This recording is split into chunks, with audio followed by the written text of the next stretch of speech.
Hello everyone, welcome to GSF Civil Services Classes YouTube channel and welcome to the live answer writing session for the 71st BPSC mains. I hope आप लोगों की mains की तैयारी अच्छी चल रही होगी। आपने जो भी PYQ एनालिसिस हो गया, सिलेबस देख लेना, ये सब जो प्रिलिमिनरी एक्सरसाइजेज होते हैं मेंस के प्रिपरेशन के लिए वो आप कर रहे होंगे। एंड ये एक्सरसाइजेस बहुत ज़रूरी होते हैं क्योंकि इधर का जो 5-6 दिन आपका है, इसमें अगर आप ये एक्सरसाइज कर लेंगे तो आगे का जो आपका 3 महीना है वो बहुत अच्छे से निकलेगा, आपका एक डायरेक्शन के साथ निकलेगा। ठीक है, तो मैं ट्राई कर रही हूँ कि मैं यूट्यूब पे डेली नहीं तो वीक में 2-3 लाइव आंसर सेशन ले आऊँ आप लोगों के लिए, ताकि आपको भी आंसर राइटिंग अप्रोचेस का क्लैरिटी मिल जाए। क्योंकि ज़्यादातर जो मेंस में दिक्कतें जो एक एस्पिरेंट फेस करता है वो मेंस आंसर राइटिंग से रिलेटेड ही फेस करता है। तो इसी हेजिटेशन को तोड़ने के लिए, कोई अगर आपको कन्फ्यूज़न है किसी सेक्शन में किस कैसे आंसर को अप्रोच करें, तो आपके लिए ये लाइव आंसर राइटिंग सेशंस काफ़ी यूज़फुल होंगे। ठीक है, चलिए आज हम जो क्वेश्चन डिस्कस करने वाले हैं वो GS1 का सेक्शन 1 क्या कौन सा सब्जेक्ट होता है? History and art and culture का सब्जेक्ट होता है ये। तो इसमें जो हिस्ट्री है उससे रिलेटेड हमने क्वेश्चन लिया है और इस बीपीएससी का PYQ ही है। 68 बीपीएससी का PYQ है, 38 मार्कर का है। तो आज इस क्वेश्चन को हम लोग डील करेंगे। उससे पहले GS हब की 2 बैचेज हैं for the 71st BPSC mains. उसका कल ओरिएंटेशन सेशन भी हुआ था, आप लोगों को काफ़ी अच्छा लगा वो। तो ये बैचेज चल रही हैं, लक्ष्य बैच एंड संजीवनी बैच। और लक्ष्य बैच में वीडियो लेक्चर्स आपको मिलेंगे, नोट्स मिलेगा, टेस्ट सीरीज मिलेगा। Sanjivani batch is a mentorship batch, जो 70th बीपीएससी में हमने मेंटरशिप बैच लाया था। तो mentorship plus notes plus test series 24 test हम लोग देंगे।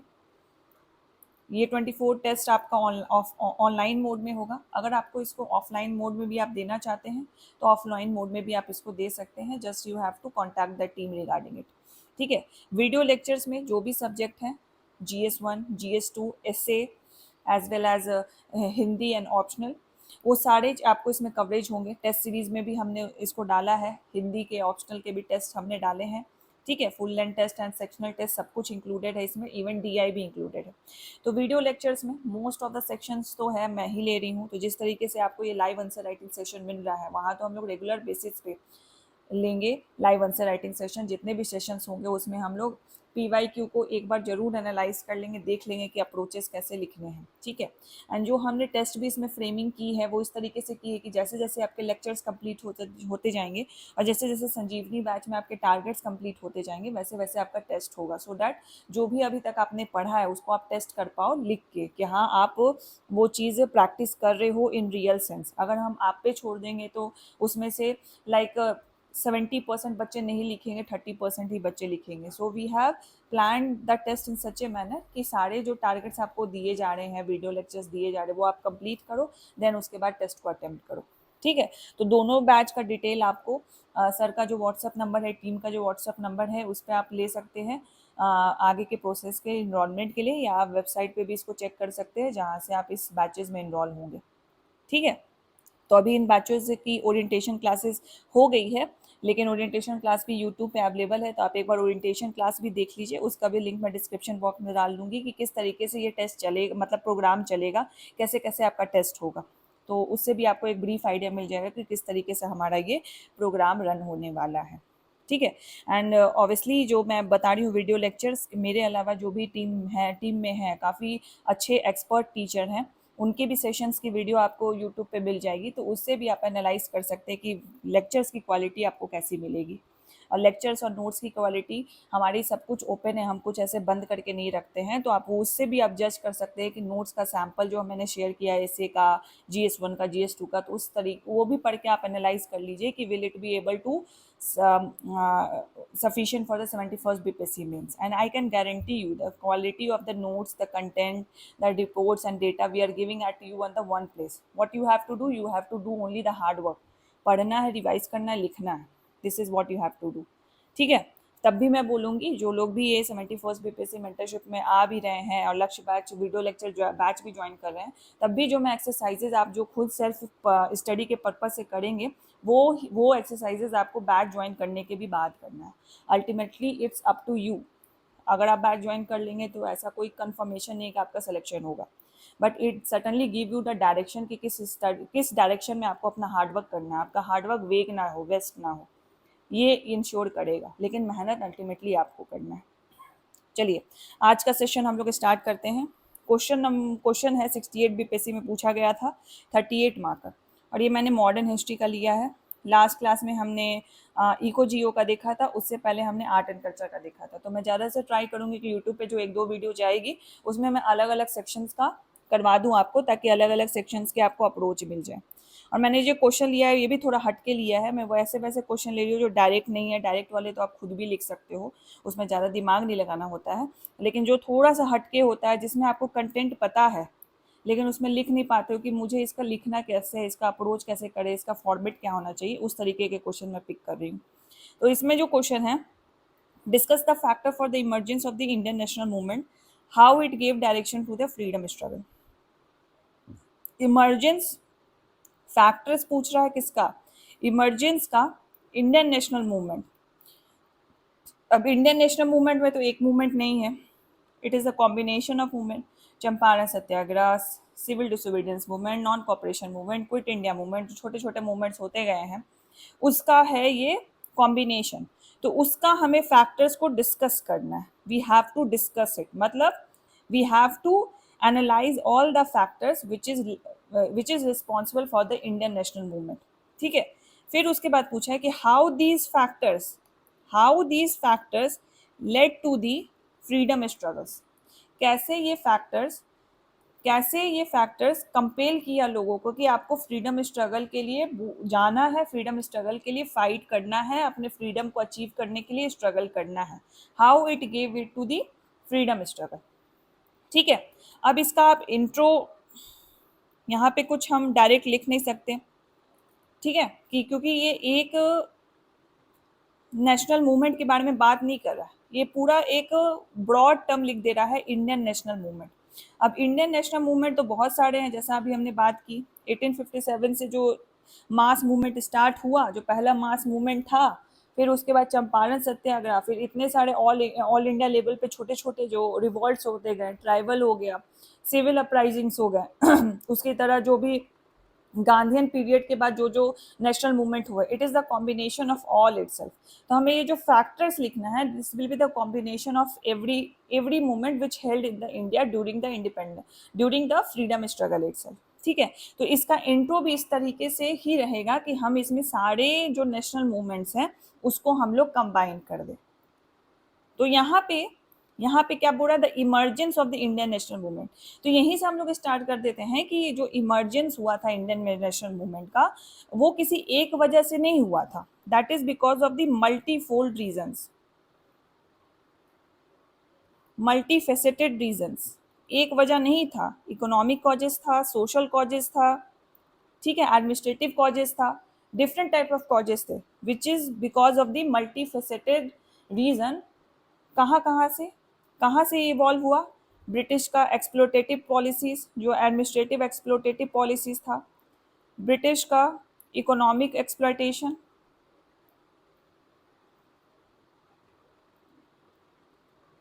ठीक है, ब्रिटिश का सोशल एक्सप्लॉयटेशन ऑफ इंडियंस, साथ साथ जो लिबरल आइडियाज थी वर्ल्ड की, वो कहीं ना कहीं इंडिया में आ रही थी उनके इमर्जेंस की वजह से। तो because of all these multi faceted reasons, the emergence of Indian freedom struggle has been seen. Indian freedom movement या इंडियन नेशनल मूवमेंट, जो लिखा हुआ है क्वेश्चन में वही लिख दो, Indian national movement has been scene.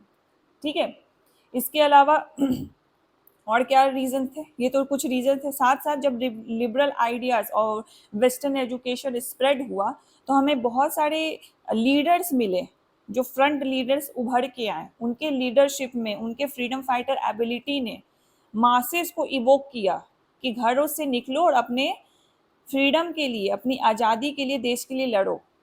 In leader ने इनको प्रोवोक किया अपने राइटिंग से, अपनी मैगजीन से, अपने स्टेटमेंट से, उनको कंपेल किया कि अपने घरों से निकलो और अपने फ्रीडम और अपनी आज़ादी के लिए, अपने देश के लिए लड़ो, which led to the propagations of nationalism in India and which take a turn of freedom struggle. अब ऐसा तो है नहीं कि हमने डिसाइड कर लिया, इंडिया के मासेस ने डिसाइड कर लिया, लीडर ने डिसाइड कर लिया कि आज तो हमें देश के लिए लड़ना है, तो वो एक दिन में अचीव हो गया, नहीं. It continue for more than 100 years from time to time, more than 200 years. 200 से तो ब्रिटिशर्स राज कर रहे थे. जब धीरे धीरे अकल आई इंडियंस को, तो 100 साल से वो लड़ ही रहे थे अपनी आज़ादी के लिए, अलग अलग फेजेस में. लेकिन गांधीयन पीरियड के बाद it was a continuous phase. ठीक है, तो इस तरीके से लिख सकते हो. The introduction will be like that कि the emergence of the Indian national movement has happened due to the multifaceted reasons. These reasons include British exploitations through administrative policy, through social intervention, through economic exploitations. And these multifaceted reasons also combined with the spread of the liberal ideas and the spread of the Western educations among the middle class Indians. And these Western education or the spread of the liberal ideas led to the rise of many freedom fighters and the leadership, which consequently compel or persuaded the masses, the Indian masses, to come out their home and fight for their freedom struggle.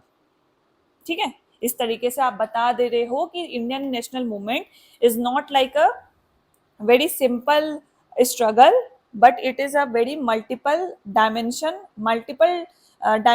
struggle which has been fought for like more than 100 years. ठीक है, तो यहीं पे देखो कि आपने introduction में ही you have give an idea कि देखो भाई ये सारे फैक्टर्स है, ये सारे जो ब्रॉड फैक्टर्स है जिस वजह से इंडियन नेशनल मूवमेंट हुआ. अब हम लोग इसको डिस्कस करेंगे. ठीक है, so this is the introduction that you have to give.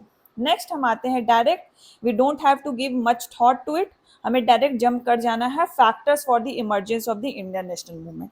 ठीक है, तो यहाँ पे moving to the Indian national movement direct, तो यहाँ पे आप क्या कर सकते हो कि इंडियन नेशनल मूवमेंट के फैक्टर से इंडियन नेशनल मूवमेंट का एक डायग्राम बना लो. अब बोलोगे कि हिस्ट्री में डायग्राम कैसे बना ले, यहाँ मैं गांधी, नेहरू और टैगोर का डायग्राम बनाने नहीं बोल रही हूँ. जो भी इंडियन नेशनल मूवमेंट हुए हैं फ्रॉम टाइम टू टाइम, जो मेन नेशनल मूवमेंट हुए हैं, उसको एक डायग्राम से कर लो. तो डायग्राम आप ऐसे दिखा सकते हो एरो से. ठीक है, ये सब अलग अलग तरीके हैं जो आप यूज कर सकते हो. ऐसे नहीं करना चाहे तो फ्लो चार्ट से ही बना दो, ऐसे करके ही बना दो. तो यहाँ पे सबसे पहले तुम जो पहला मास मूवमेंट बोला गया था 1857 का रिवॉल्ट डाल दो. फिर यहाँ पे कुछ ट्राइबल अपराइजिंग डाल दो, बिरसा मुंडा का जो हुआ था, सिविल अपराइजिंग कुछ डाल दो, उसका नाम डाल दो. फिर उसके बाद यहाँ पे डाल दो चंपारण सत्याग्रह हुआ. ठीक है, फर्स्ट सत्याग्रह मूवमेंट हुआ, नेशनल नॉन कॉपरेशन मूवमेंट हुआ, सीडीएम हुआ, and finally quit India movement हुआ.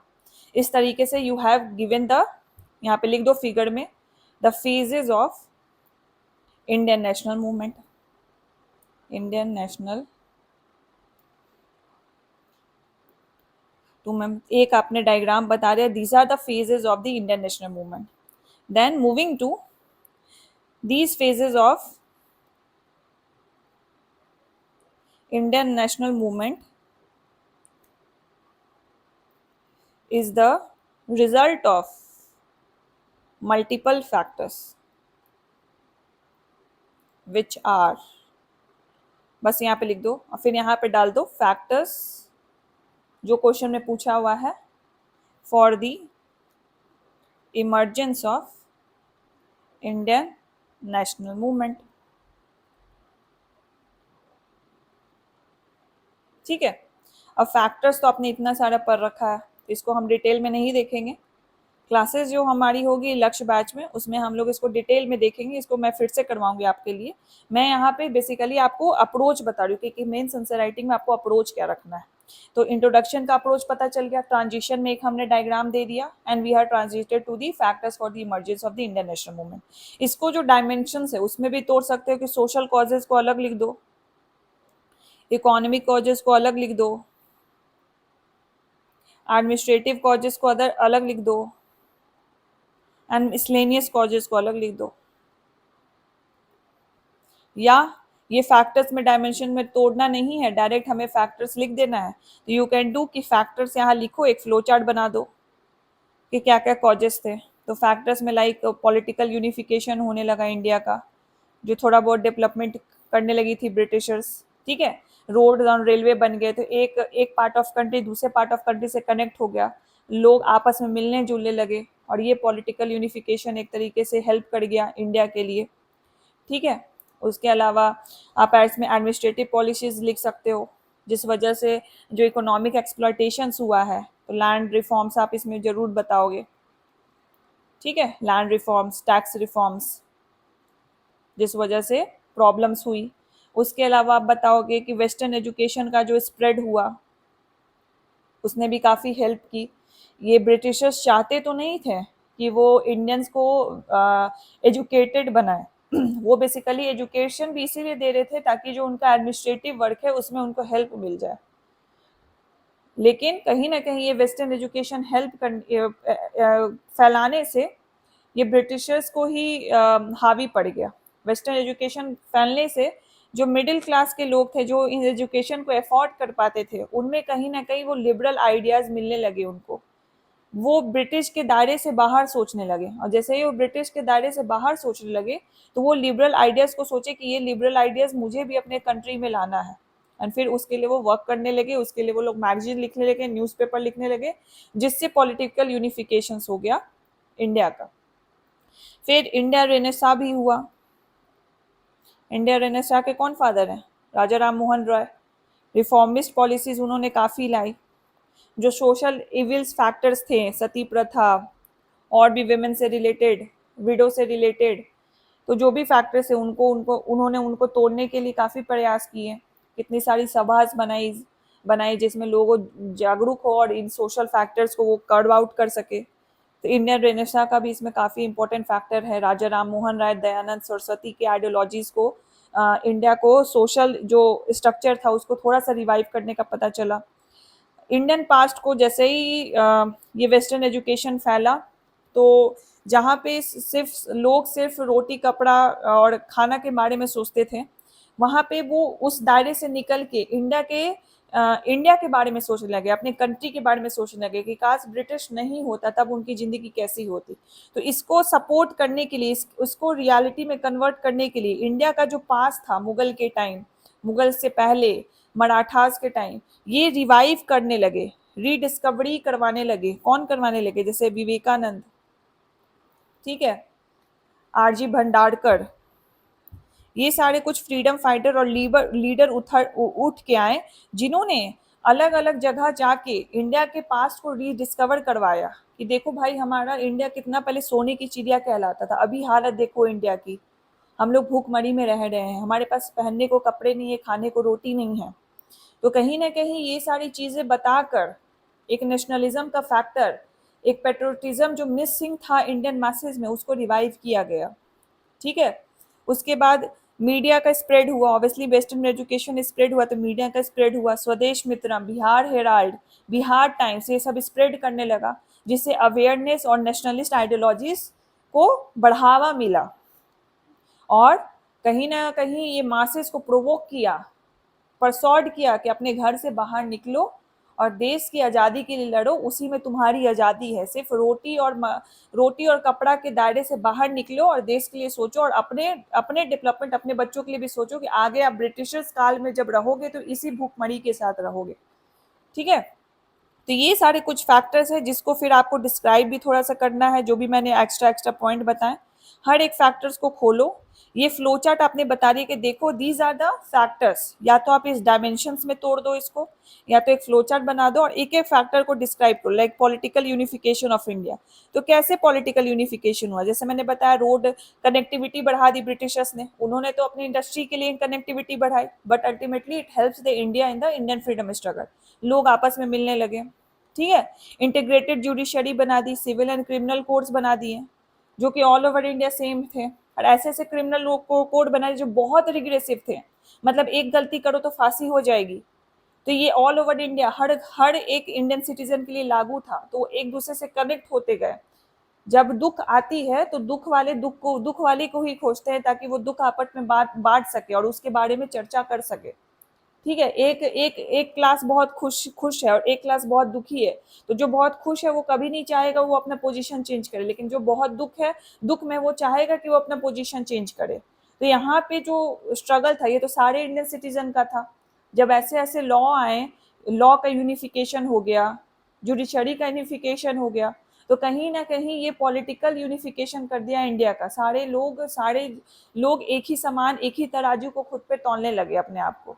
ये ब्रिटिशर किसी के भी सगे नहीं है, चाहे वो रिच इंडियन हो, चाहे वो एजुकेटेड इंडियन हो, या रिच या पुअर इंडियन हो, अनएजुकेटेड इंडियन हो। ठीक है, तो उसके बाद दलित का डिस्क्रिमिनेशन हो गया, कास्ट डिस्क्रिमिनेशन हो गया, ये सारे पॉलिसीज के वजह से एक पॉलिटिकल यूनिफिकेशन हुआ था, इसको डिस्क्राइब कर दिया। फिर दूसरे को बता दिया कि हाँ, स्प्रेड ऑफ वेस्टर्न एजुकेशन, तो उसका बता दो। मिडिल क्लास में स्प्रेड ऑफ वेस्टर्न एजुकेशन हुआ, जिस वजह से काफ़ी सारे लीडर्स उभर के आए जिन्होंने प्रोपोगेशन किया और वेस्टर्न एजुकेशन बढ़ाने का। फिर उससे स्प्रेड ऑफ मीडिया हुआ, स्प्रेड ऑफ मीडिया में कुछ एक दो न्यूज़पेपर का नाम लिख दो। तो इस तरीके से जो हमारा पहला पार्ट है क्वेश्चन का वो हमने कवर कर दिया। Now coming to the next part कि how it gave direction to the freedom struggle. तो यहाँ पे बेसिकली हमें फ्रीडम स्ट्रगल को तोड़ के लिखना है। जो हमने यहाँ पे फ्लो चार्ट बताया ना, phases of the Indian national movement, यहाँ पे actually we are going to mention कि how these factors led to the freedom struggle. तो नेक्स्ट हम लोग लिख देंगे कि डायरेक्शन टू फ्रीडम स्ट्रगल। कुछ नहीं करना, दिमाग कुछ नहीं लगाना, बस कॉपी पेस्ट कर दो क्वेश्चन से। सब टॉपिक के लिए कुछ भी मत दिमाग लगाओ। Direction to freedom struggle. तो सबसे पहले या तो इसमें जो कॉजेज हमने फैक्टर्स लिखे हैं, फैक्टर्स को खोलो एंड एक उसका फ्रीडम स्ट्रगल दे दो। ठीक है, फ्रीडम स्ट्रगल का नाम दे दो। ठीक है, तो पहला जो फैक्टर हमने बात किया था, टैक्स रिफॉर्म्स, एडमिनिस्ट्रेटिव रिफॉर्म्स लाया, जिस वजह से क्या हुआ, चंपारण सत्याग्रह हुआ। Land and tax reform, Champaran Satyagraha हुआ। एंड थोड़ा सा इसके बारे में बता दो, it is against the Tinkathia explorative federal law of the Britishers. तो Tinkathia explorative federal law of Britisher. ठीक है, फिर सेकंड आप देख लो, जो हमने बताया क्रिमिनल कोड जो लागू किया गया, जिस वजह से रॉलेट सत्याग्रह हुआ। रॉलेट एक्ट की वजह से ये क्या था, लीगैलिटी दे दी गई थी किसको, डिपोटेशन विदाउट ट्रायल। मतलब कोई अगर दोषी ठहराया, उसके ट्रायल नहीं होगा, उसके कोर्ट में सुनवाई नहीं होगी, उसको डिपोर्ट कर दिया जाएगा। कहाँ डिपोर्ट कर दिया जाएगा, काला पानी की सजा में डिपोर्ट कर दिया जाएगा। यहाँ पे हेबियस कॉर्पस को पूरी तरीके से एबोलिश कर दिया गया। So there was an abolition of habeas corpus, कि आप क्वेश्चन भी नहीं कर सकते गवर्नमेंट को, आप क्वेश्चन भी नहीं कर सकते अथॉरिटी को कि आपने मुझे क्यों इस गुनाह के लिए अरेस्ट किया, मुझे काला पानी की सजा दी गई है। You will B tried. Third number जो हमने बात की, rise of liberal ideas like socialism, self government, ये सबसे क्या हुआ, लीडर्स उभर के आए। कौन लीडर्स उभर के आए, जवाहरलाल नेहरू, सुभाष चंद्र बोस,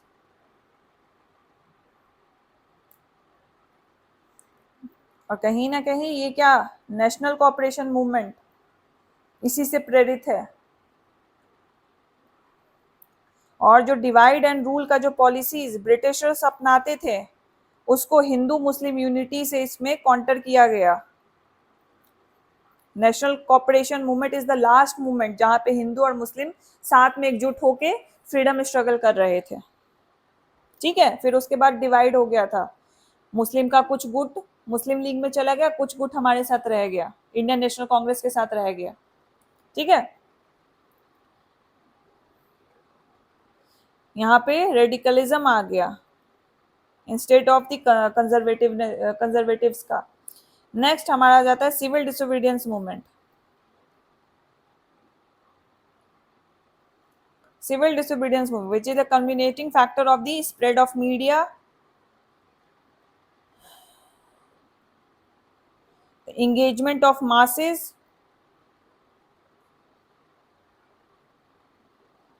ठीक है, engagement of masses and the rediscovery of India past। जब ये सारे कल्मिनेशन फैक्टर हुए तब वहां पे डिसोबीडियंस आ गया लोगों की तरफ से। ब्रिटिशर्स के जो भी पॉलिसीज हैं, उनके जो एडमिनिस्ट्रेशन है, उसके उसके प्रति डिसोबीडियंस आ गया। ठीक है, तो इसमें नए नए गांधी के सत्य मेथड्स को अपनाया गया, जिसमें वुमेन के पार्टिसिपेशन, स्टूडेंट के पार्टिसिपेशन को हमें देखने को मिला। And finally this has culminated into the quit India movement, कि अब तो भाई हमें ना डोमिनियन स्टेटस चाहिए, ना हमें कॉलोनियल राज तो चाहिए ही नहीं, हमें डायरेक्ट इंडिपेंडेंस चाहिए, डायरेक्ट इंडिपेंडेंस चाहिए। ठीक है, तो हमें फाइनल ब्लो देने के लिए we have to give a direct independence. Ultimately it continuated into the independence act of India. ठीक है, इंडिपेंडेंस एक्ट ऑफ इंडिया। यहीं पे आप एक और पॉइंट भी डाल सकते हो कि many new leaders have been emerge, जिसमें गांधी तो है ही, गांधी का सत्याग्रह स्पिरिट, जवाहरलाल नेहरू एंड सुभाष चंद्र बोस का सोशलिज्म और रशियन रिवॉल्यूशन जो हुआ था, यूएसएसआर जो बना था, उसके प्रति उनका जो जागरूकता था, उसका प्रति जो उनका जो अट्रैक्शन और इंटरेस्ट था, वो चाहते थे इंडिया में भी लाना। राजेंद्र प्रसाद और राम मनोहर लोहिया, सच्चिदानंद सिन्हा, श्री कृष्ण सिंह का जो कंट्रीब्यूशन था बिहार में। ठीक है, तो इन सारे लीडर्स ने एक तरीके से they acted as a magnet, जहां पे मासेस अट्रैक्ट हो रही थी कि हाँ फाइनली वो आए और फ्रीडम स्ट्रगल में अपना कंट्रीब्यूशन दे। तो ये हो गया, this is how the factors has given direction to the freedom struggle. तो we have cover the both the parts, हमने दोनों पार्ट को कवर कर दिया। Now we have to give a very balancing into conclusion. तो हम lastly अब conclude करेंगे, ये सब हेडिंग नहीं लिखना, मैं बस बता रही हूँ कि अब हम कंक्लूजन स्टार्ट कर रहे हैं। तो finally the Indian national movement कहाँ से स्टार्ट हुआ? पहले क्या था? साइलेंट, लोकलाइज था। 1917 से पहले छोटे छोटे जगह पे होते थे, छोटे छोटे गुटों में होते थे। 1917 के बाद it has become the spread at the India level, at the masses level, under the leadership of obviously Mahatma Gandhi. ठीक है, and the Indian national movement or the freedom struggle has seen many drawbacks. It has seen the fruitfulness of the divide and rule of the Britishers, which ultimately led to the partition of India. But however, the spread of the modern idea, the education, the conversion from the like moderate means, जो moderate थे, फिर जो extremist थे। Moderate क्या थे? वो proposal, petition और prayers में बिलीव करते थे। फिर एक्सट्रीमिस्ट आए, वो इस पे बिलीव नहीं करते थे, वो डायरेक्ट एक्शन पे बिलीव करते थे। तो ये सारे रिवॉल्यूशन की वजह से आज जो इंडिया है, इसी की वजह से आज हमारे पास वो इंडिया है। फिर भी हमने जो भी हमने रिफॉर्मिस्ट, रिवॉल्यूशनिस्ट देखे, स्टेप्स लिए, फिर भी आज जो इंडिया है वो सोशलिस्ट प्रिंसिपल्स पे बैठा हुआ है। क्यों? क्योंकि वो लिबरल वैल्यूज हमारे जो फाउंडिंग फादर्स थे, उन्होंने अभी इंडिया का जब फॉर्मेशन भी हो गया तब भी उसको सस्टेन रखा और इंडियन के कॉन्स्टिट्यूशन में उसको डाला गया। So these all the culminating factor has given rise to the Indian freedom struggle and finally turned into the independence of India. हमने इसमें एक ड्रॉबैक भी डाल दिया कि पार्टीशन ऑफ इंडिया हो गया। कहीं ना कहीं जो ब्रिटिशर्स की जो चाल थी डिवाइड एंड रूल की, वो कहीं ना कहीं कारगर चल गई, जहाँ जिस वजह से पार्टीशन हो गया। बट नेवरदलेस जो भी इंडिया बना, जो भी फाउंडिंग फादर थे हमारे, उनकी जो सोशलिस्ट बिलीव्स थी उसको हमने प्रिजर्व रखा एंड इस फैक्टर से कल्मिनेशन होते हुए हमें ये इंडिपेंडेंस मिला। तो इस तरीके से आप इसको कंक्लूड कर सकते हो। आई होप आपको पता चला होगा कि किस तरीके से हमें एक आंसर को लिखना था चाहिए, क्योंकि मैं उसी तरीके के क्वेश्चन उठा रही हूँ जो बिल्कुल डायरेक्ट नहीं है, इनडायरेक्ट टाइप के घुमावदार हैं। आपको अपनी नॉलेज, यहाँ पे आपको मल्टीपल नॉलेज का यूज़ करना पड़ा। आप अलग अलग मूवमेंट्स पढ़ोगे, ठीक है, नेशनल कॉपरेशन मूवमेंट अलग पढ़ोगे, क्विट इंडिया मूवमेंट अलग पढ़ोगे, non cooperation movement, sorry, non cooperation movement, quit India movement अलग पढ़ोगे, चंपारण सत्याग्रह अलग पढ़ोगे, जिसके कॉजेज अलग पढ़ोगे। उसके अलावा आप पढ़ोगे कॉजेज अलग पढ़ोगे, फिर उसके बाद कंसिक्वेंसेज अलग पढ़ोगे, ठीक है। हमें यहाँ पे इंडियन नेशनल मूवमेंट के बारे में लिखना है, which is like a combination of all these movement which has happened at a different time period। तो उसको लिखना है, तो हमने क्या किया, सारे मूवमेंट का जो एक जनरलाइज कॉजेज है, फैक्टर्स है, उसको एक जगह लिख दिया, एंड उसी कंटेंट को मोल्ड करके इस डिमांड को हमने एड्रेस कर दिया। तो इस तरीके से you have to approach any answer for the mains, और ये प्रैक्टिस के साथ ही आएगा। आई एम सेइंग, कितने भी सेशन मेरे देख लो, ये सेशन देखने से आपका कंफ्यूजन दूर होगा, लेकिन जब तक प्रैक्टिस नहीं करोगे तो इसको फिर अचीव नहीं कर पाओगे। कंफ्यूजन दूर होगा, कंफ्यूजन भी तभी क्रिएट होगा ना जब इसको एक बार प्रैक्टिस कर लोगे, तब जब खुद से एक बार लिखोगे तब लगेगा कि काश, क्या मैंने ये सही लिखा है कि नहीं। You will be in the conundrum कि सही भी है कि नहीं, इसमें और मैं क्या कर सकता था। उसमें आप ये फिर ये वीडियो देख लोगे तो you will get an more idea कि चलो मैंने ये अप्रोच किया था, जो सही, आपका सही भी हो, गलत भी ना हो, बट उसमें और क्या इंप्रूवमेंट कर सकते हो, क्या ऐड ऑन कर सकते हो, तो आपको इस वीडियो से मिल जाएगा। मतलब जब तक प्रैक्टिस ही नहीं करोगे तो देन बस देख के सेटिस्फाई हो जाना ये गेम नहीं है, क्योंकि अल्टीमेटली वहां जाके आपको लिखना है, ठीक है। तो इवन जो लोग भी लक्ष्य बैच और संजीवनी बैच ज्वाइन करेंगे, you don't live in a delusion कि हाँ बस वीडियो लेक्चर देख लिया हो गया मेरा, बस मुझे नोट्स का पीडीएफ मिल गया हो गया मेरा, नहीं। You have to do the hard work. इसीलिए हमने जो भी इसके बैचेस के शेड्यूल रखे हैं, आपको रखे हैं लेक्चर्स के, वो हमने इवनिंग में रखे हैं, सो दैट जब major chunk of your time, जो सुबह का टाइम है, you will utilise in your self study. इसीलिए हमने इसको जानबूझ के ऐसा रखा है, नहीं तो हम इसको सुबह भी शिफ्ट कर सकते थे, ठीक है। तो आई होप आप लोग अच्छे से पढ़ाई कीजिए, जो लोग भी मेंस के लिए पढ़ रहे हैं, जो लोग डिस्कशन अभी भी प्रीलिम्स के लिए लेके कर रहे हैं तो आप करिए। मैंने तो बोलते बोलते मैं थक गई हूँ, क्योंकि फिर ये टाइम नहीं आएगा। अभी दशहरा भी आने वाला है, अक्टूबर का भी 15 दिन आपका दिवाली और छठ में ही चला जाएगा, तो आपके पास कितना ही टाइम बचेगा।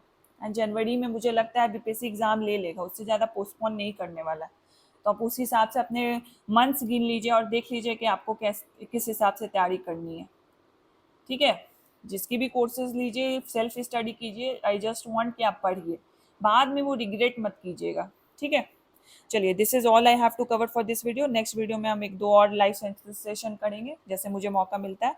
एंड लक्ष्य बैच में है तो उनका तो जो भी लेक्चर्स चलेगा, फॉर एग्जांपल अगर हिस्ट्री का चला तो हिस्ट्री का लाइव सेशन तो होगा ही, जीओ इको का चला तो जीओ इको का भी लाइव सेशन होगा, जो भी सब्जेक्ट्स आपके चलेंगे, ठीक है। तो इसका ओरिएंटेशन तो मैंने डाल ही दिया था।